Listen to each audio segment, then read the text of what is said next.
જો બધા જોજો આની ઉપર આપણે મૂકશું એટલે મીણબત્તી તો થોડીક વાર માટે પ્રજ્વલિત રહેશે, જગશે, પણ જ્યારે મીણબત્તી બંધ થશે ને ત્યારે પાણી ઉપર આવશે. આમાં જે સપાટી છે એની કરતા ઊંચું તરતુંય તમને દેખાશે.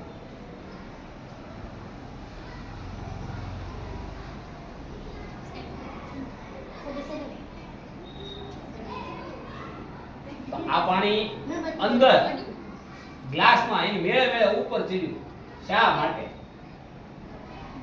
મીણબત્તી આપણે એ તો સમજ્યા કે મીણબત્તી ને આપણે સળગાવી, એનું દહન શરૂ થયું, પછી ઉપર ગ્લાસ ઢાંકી દીધો, તો ઓલવાય શું કામ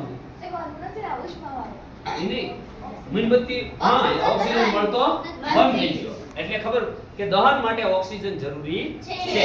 પણ બીજી વસ્તુ એ થઈ કે આપણે જે થાળીમાં પાણી રાખ્યું ડીશમાં, એ પાણી થોડું ઉપર ચડ્યું. શા કારણોસર એ પાણી ઉપર ચડ્યું એની મેળે મેળે આપણે કઈ કેવું નથી.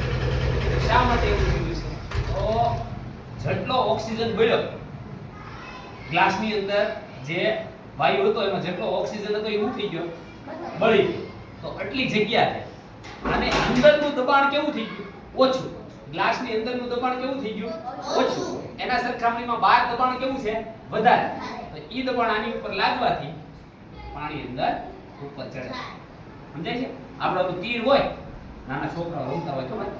એ તીર આમ કરીને આમ કાચમાં મારે ફટ કરતો ચોંટી જાય. એમાં કાંઈ લગાડેલું ન હોય કે તોય ચોંટી શું કામ જાય? કે ઈ આમ કરે કે ત્યાંથી બધી હવા નીકળી ગઈ અને ઈ રબર ઉપર બહારની હવાનું દબાણ લાગે છે. અહીંયા હવા પણ દબાણ કરે છે, ઈ આની આગળ